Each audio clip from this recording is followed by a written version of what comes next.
અયોધ્યામાં ભગવાન શ્રી રામના મંદિરની પ્રાણ પ્રતિષ્ઠા નિમિત્તે બોટાદમાં મારુતિ યજ્ઞનું આયોજન કરવામાં આવ્યું। બોટાદ જિલ્લા પોલીસ વડા ખાસ શોભાયાત્રામાં ઉપસ્થિત રહ્યા હતા અને શોભાયાત્રામાં જોડાયા પણ હતા। તેમાં સુપ્રસિદ્ધ હાસ્ય કલાકાર સુખદેવ ધામેલિયા શોભાયાત્રામાં જોડાઈ લોકોને શુભકામનાઓ પાઠવી હતી। જ્યારે આ ભવ્ય શોભાયાત્રામાં ડીજે અને અલગ અલગ ફ્લોટ્સ સાથે વિશાળ શોભાયાત્રા યોજાઈ હતી।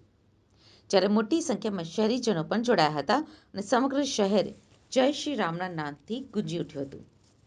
અયોધ્યામાં ભગવાન શ્રી રામલલ્લાની મૂર્તિ પ્રાણ પ્રતિષ્ઠા મહોત્સવ યોજાયો ત્યારે સમગ્ર દેશમાં દિવાળી જેવો માહોલ સર્જાયો છે અને રામલલ્લાને વધાવવા નાગરિકો થનગની ગયા છે।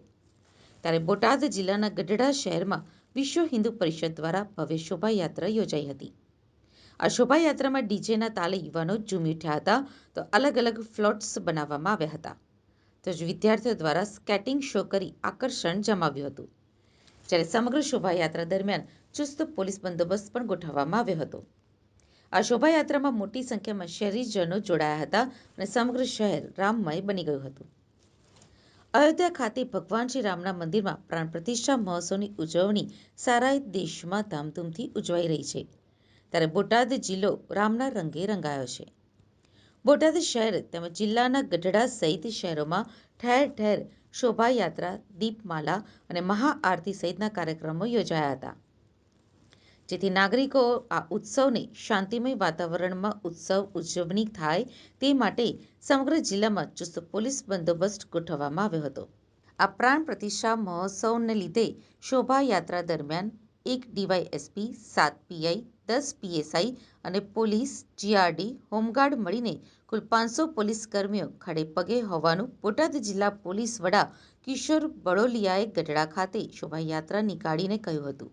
તેમજ ગઢડા તેમજ બોટાદ જિલ્લામાં ભવ્ય શોભાયાત્રા કાઢવામાં આવી હતી તેમજ ચુસ્ત બંદોબસ્ત પણ ગોઠવવામાં આવ્યો હતો।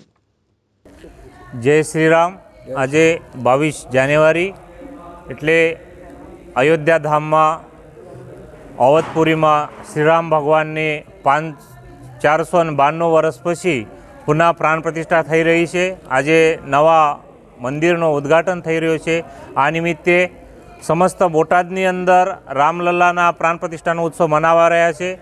એને હારે હારે અમારા શ્રી નવહત્તા હનુમાનજી મંદિર હરણકુઈમાં પણ આ નિમિત્તે મારુતિ યાગ, વિષ્ણુ યાગ, અન્નકોટ અને મહાપ્રસાદીનું આયોજન રાખ્યું છે। સાથે સાથે 24 કલાક શ્રી રામચરિતમાનસનો પાઠ ચાલે છે।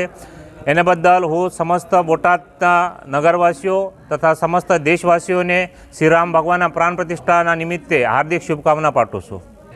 આજે દેશ અને ગુજરાતની અંદર રામચંદ્ર ભગવાનની જય જયકાર થઈ રહ્યો છે, ત્યારે બોટાદની જનતા અને અમારા ધારાસભ્ય બોટાદના નવહત્તા હનુમાનજી મહારાજે આજે એક અમારે પ્રાણ પ્રતિષ્ઠા થઈ રહી છે, ત્યારે બોટાદના જનતાને એક સંદેશા રૂપે આજે નવહત્તા હનુમાનજી બાપુના દ્વારા જે સરસ આયોજન થઈ રહ્યું છે, ત્યારે અમારી પૂરી ટીમ બોટાદની અહીંયા હાજર છે અને ભગવાન રામચંદ્ર ભગવાનના આશીષથી બોટાદની જનતાને એવો આશીષ મળે કે આવનારા સમયની અંદર જે આયોજનને વ્યવસ્થાની અંદર જે સરકાર કરી રહી છે, અને હું એવો સંદેશો આપવા માગું છું કે આવનારા સમયની અંદર જે લોકો પીલાય છે મોંઘવારીથી, તે ભગવાન એની અંદર પણ લોકોને સુખ શાંતિ આપે અને આવનારા સમયની અંદર જે સરકારે જે નિર્ણય લીધો છે સારો છે અને બોટાદની જનતાને જે આયોજનને વ્યવસ્થા રૂપે આજે નવહત્તા હનુમાને જ્યારે સૌ ભેગા થઈ અને આજે અમારા ધારાસભ્ય દ્વારા પૂરી ટીમ સાથે અમે આવ્યા છીએ અને બોટાદની જનતાને એવો સંદેશો પાઠવે છે કે સુખ શાંતિ મળે।